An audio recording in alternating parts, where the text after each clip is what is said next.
High atop one of the hills which ring the teeming metropolis of Gotham City, a large house rears its bulk against the dark sky. Outwardly, there's nothing to distinguish this house from many others. But deep in the cavernous basements of this house, in a chamber hewn from the living rock of the mountain, is the strange, dimly lighted, mysteriously secret Bat's Cave, hidden headquarters of America's #1 crime fighter, Batman. Yes, Batman, clad in the somber costume which has struck terror to the heart of many a swaggering denizen of the underworld. Batman, who even now is pondering the plans of a new assault against the forces of crime. A crushing blow against evil in which he will have the valuable aid of his young, two-fisted assistant, Robin, the Boy Wonder. They represent American youth who love their country and are glad to fight for it. Wherever crime raises its ugly head to strike with the venom of a maddened rattlesnake, Batman and Robin strike also. And in this very hour when the Axis criminals are spreading their evil over the world, even within our own land, Batman and Robin stand ready to fight them to the death.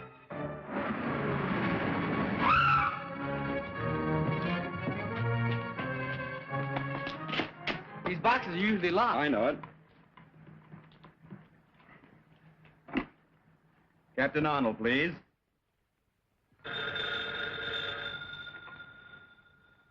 Captain Arnold speaking. I have a nice little package for you. You'll find it at the corner of 1st and Maple. Heavily. Yeah, what's doing, Captain? It's the Batman again. He's at the corner of 1st and Maple. And this time I'm going with you. Calling car 67. 67. That's us. Go to 1st and Maple. Hey, 702. I'm warning you. Dr. Decker will make you regret this. Shut up! Dr. Decker? Who's that? Never mind. You'll find out. Let's wait around and see Captain Arnold's face when he gets here. No time for that. Don't forget, I've got a date. Let's go.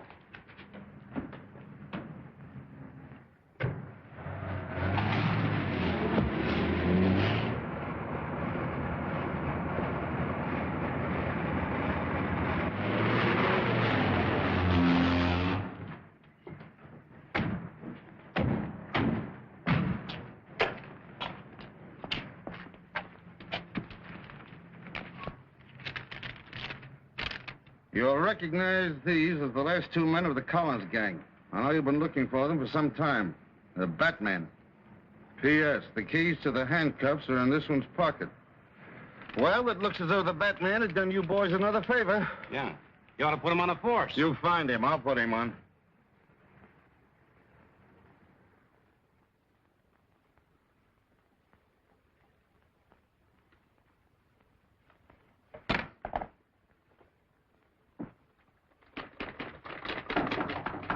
Come in.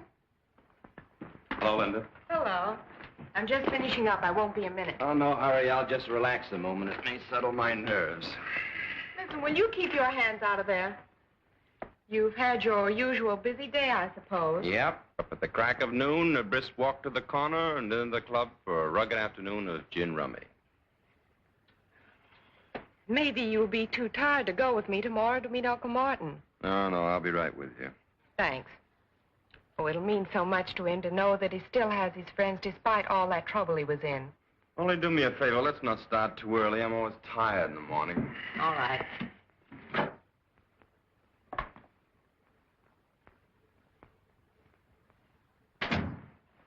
You're liable to carry that masquerade too far. Think so? Yes, I do. Why don't you let her know who you really are instead of letting her think you're just a good-for-nothing playboy? Well, if she knew I was the Batman, she might worry. Not that she cares anything about me. Besides, on account of our special assignment from Uncle Sam, our success depends on keeping our identity a secret. And suppose she asks you about your status in the Army? Well, I always tell her I'm a 4F.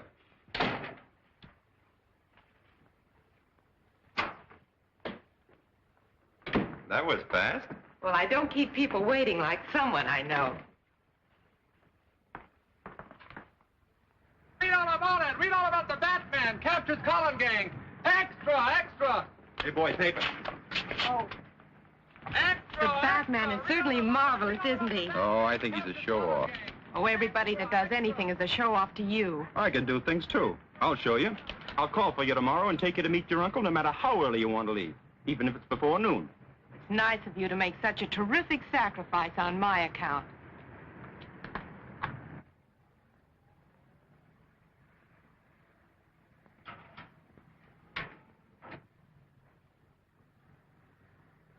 That looks like Warren.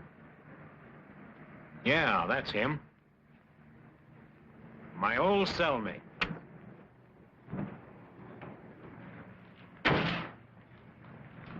Hi, Marty, old boy.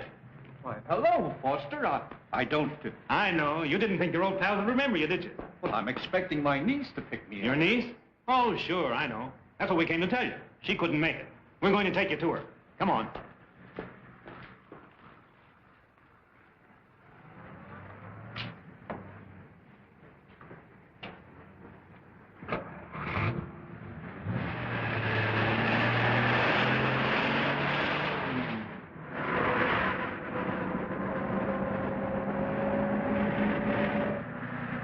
That looked like my niece in that car. You're seeing things, Marty. Stop the car. Pipe down, Marty. You're going with us. Now sit back and relax. Why, what do you want from me? You'll find out soon enough. Has Mr. Warren left already? Yes, ma'am. 2 men met him and they drove off in a black sedan. Thank you. He drove away with some men in that black sedan we passed back on the road. We'll get in. We'll catch him before he gets back to town. Get going, Alfred. Very good, sir. I can't understand why Uncle Martin didn't wait for us.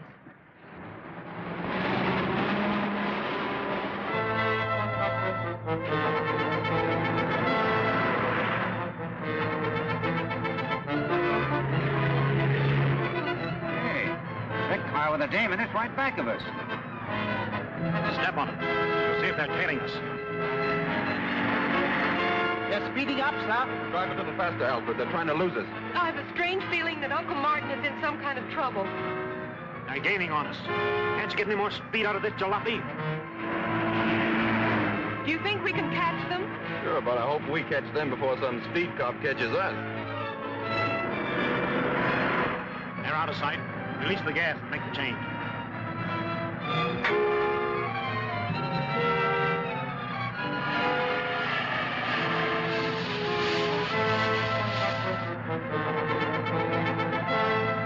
Hold everything. I'm going to turn around.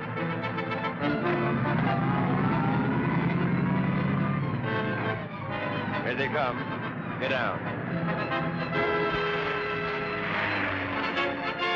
They passed it. Didn't give us a tumble. Well, let them try to figure that one out. They've disappeared, sir. No side roads. They just seem to have vanished. Well, Linda, I guess your uncle wasn't interested in seeing us. I can't understand his actions. Well, I guess the only thing to do is to go back to the hospital and wait for him to phone me. Yeah, and find out how he did that disappearing act. I'd like to pull it sometime when my creditors are after me. This was part of a foreign land transplanted bodily to America and known as Little Tokyo. Since a wise government rounded up the shifty-eyed Japs, it has become virtually a ghost street where only one business survives, eking out a precarious existence on the dimes of curiosity seekers. Now, this exhibit, my friend, was created by artists that know. Artists who have created some of the finest wax exhibits in all of England and France. Now, the price of admission is only 10 cents, plus 1 cent tax for Uncle Sam.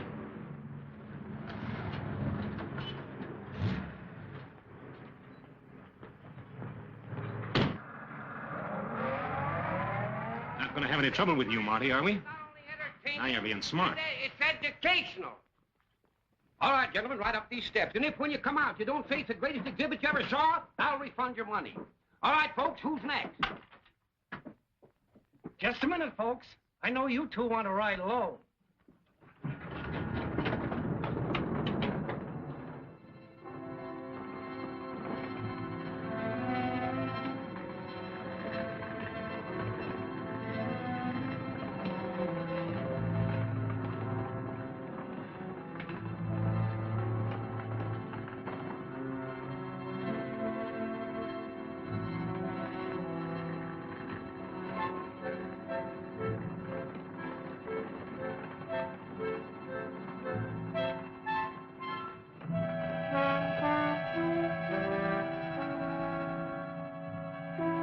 of the line, Monty.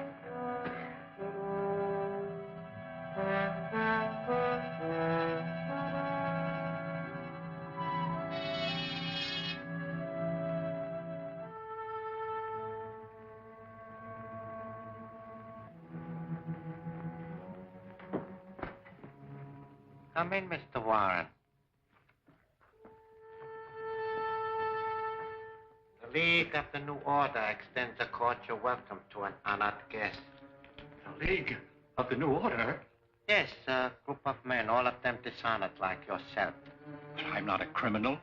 I was convicted, yes, and sent to prison. But if the truth were known... The fact remains that you have been dishonored. Exactly like our friend Mr. Fletcher here. An excellent architect, brilliant engineer, except that some of his buildings did not quite come up to specifications. May I also present Mr. Marshall, Preston, and Wallace. Now, they are... What do you want of me? I am Dr. Decker, humble servant of His Majesty Hirohito, heavenly ruler and prince of the rising sun. By divine destiny, my country shall destroy the democratic forces of evil in the United States to make way for the new order. An order that will bring about the liberation of the enslaved people of America. Each of these men, dishonored by your corrupt form of government, is a specialist in his line and have been especially selected by me to execute the orders I received from Tokyo. We need an industrialist to round out our circle. That is why I've selected you. If you cooperate with us willingly, you shall share in the glorious victory soon to be ours.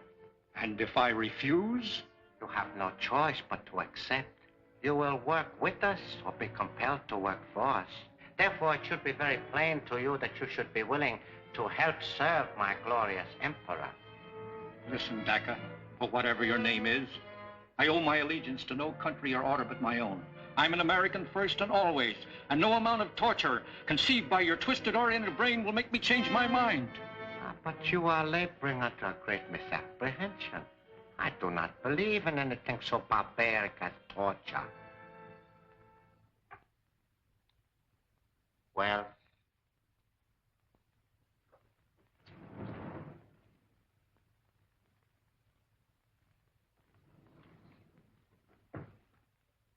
Bob!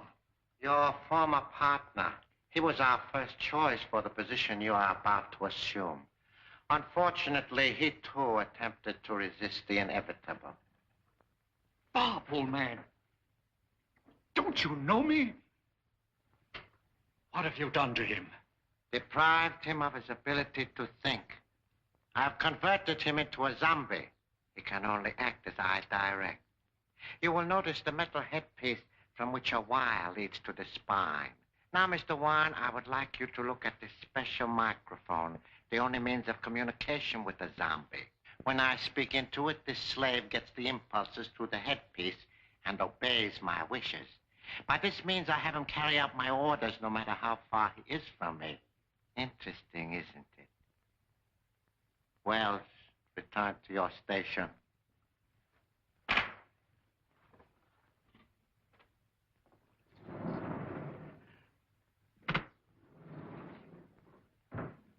Now, what is your answer?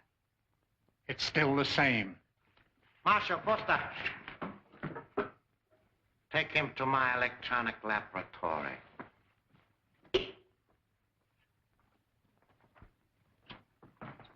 Patton Jones, the door.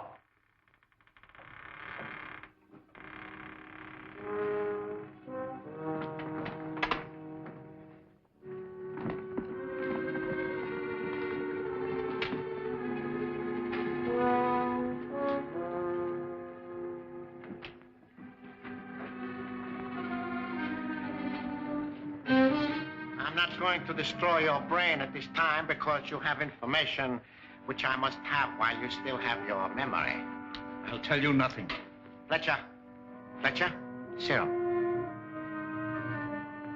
Have you ever heard of the truth serum, Mr. Warren? It's one of the New Order's favorite weapons. Hold him. Mr. Warren, you are one of the men who endowed the Gotham City Foundation. Therefore, you should be able to give me the information which I need.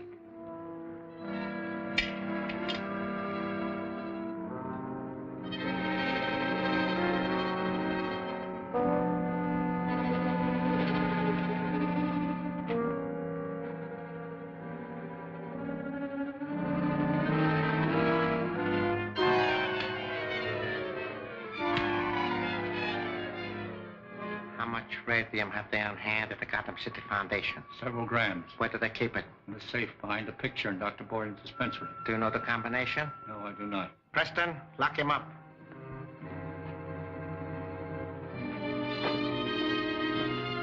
Fortunately, I do not have to have the combination. But how are we going to crack it? What do you want that radium for? I will show you.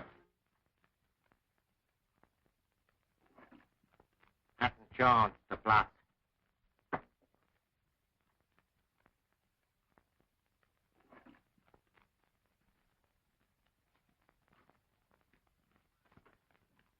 Gentlemen, this is the new order, secret weapon. Marshal, give me a capsule.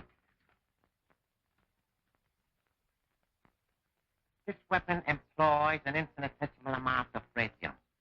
It is a small yet deadly forerunner of the atom smasher, which, when perfected, will smash anything that lies in our way to victory. Allow me to demonstrate its destructiveness.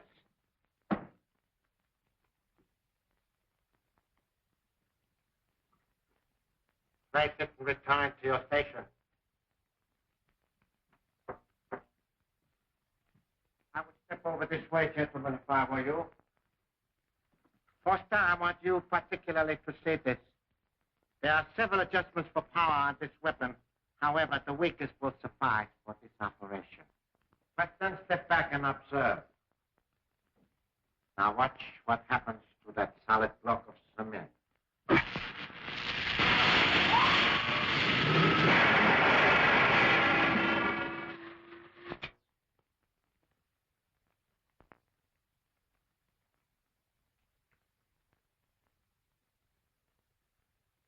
Gentlemen, this block was originally concrete.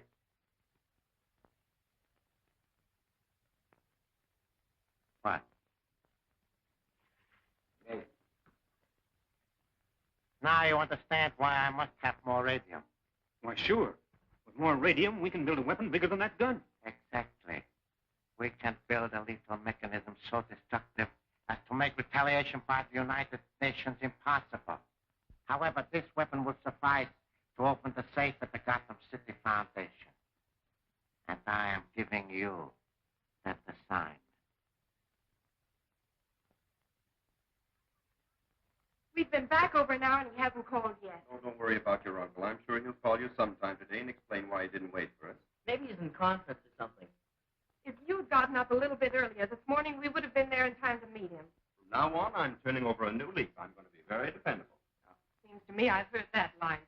Well, this time I mean it. You just tell me what to do and I'll do it. All right. The first thing both of you can do is to get out of here and let me get my work done. Dr. Borden's going to be here any minute, and I've got an awful lot of typing to do. Never mind the details. We can take a hand. Wait, I got an idea. Why not call the prison? Maybe the guard there knows who the men were that met your uncle.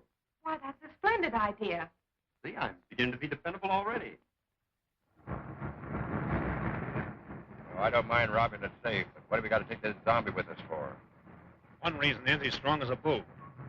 Another is that Dacker can switch on that magic eye and watch him. Us, too, if we're close enough to him. I'm afraid we're going to double-cross him, is he? He's probably got that set focused on us right now. Thank you very much. The guard doesn't know who the men were. Well, there goes that idea. Well, we better get out of here and let Linda get her work done. Goodbye for now. Bye-bye. Everything's on schedule. There goes Brennan with the truck.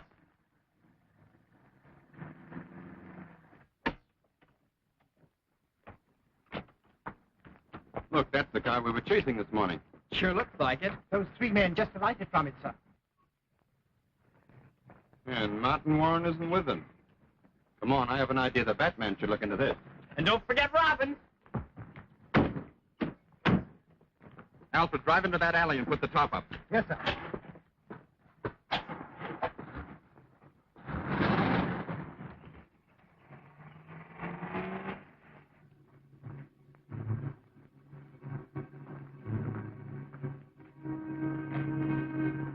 Dr. Borden, this experiment.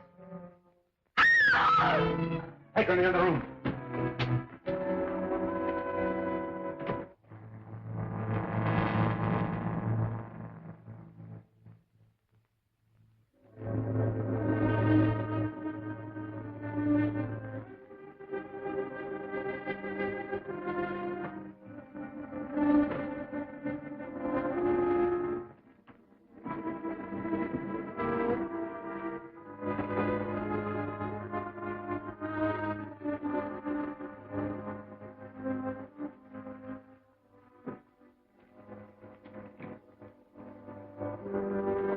What's going on here? Why, Dr. Hayden, my old colleague. What are you doing here? Ah!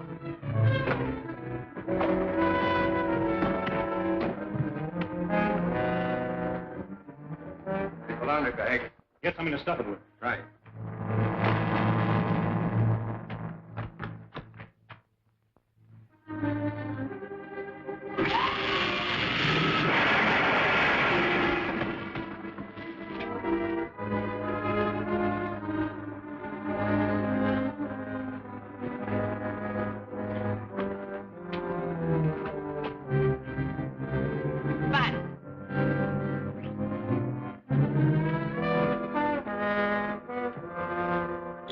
Let's get out of here. Quiet.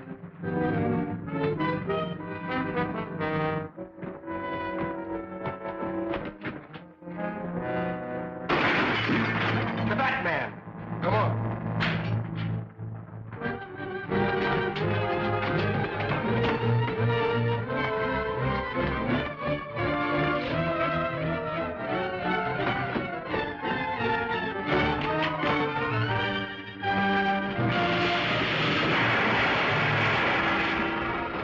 Get him.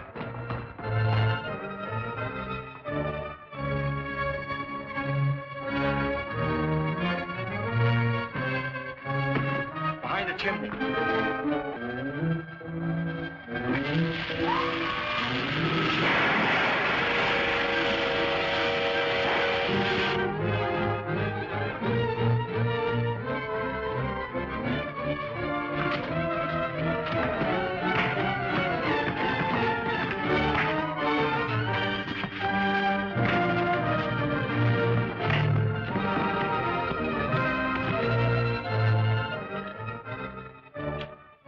Marie, get the police here quickly.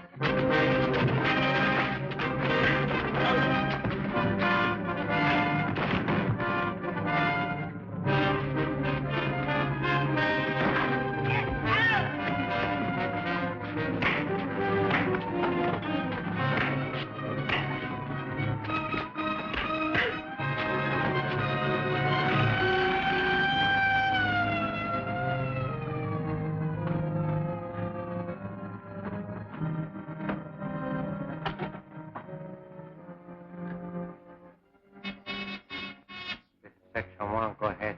Dr. Dacker, the cops are heading for the hospital. You get the radio. Yeah? I got the stuff. It's in the truck. I'm starting back now. Return at once.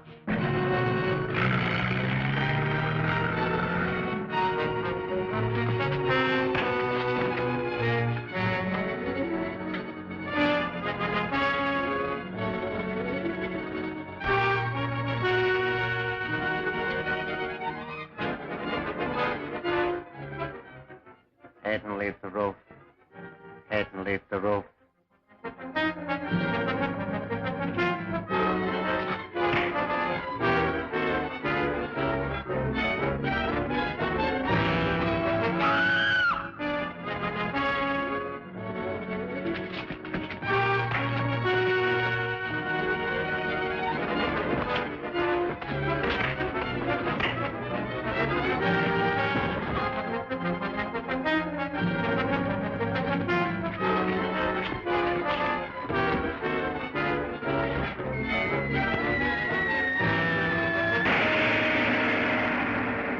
Dacca, the sinister Jap spy, believes Linda knows the whereabouts of the powerful radium gun. And what about Linda? Can she escape his evil clutches? Don't fail to see The Bat's Cave, Chapter 2 of Batman at this theater next week.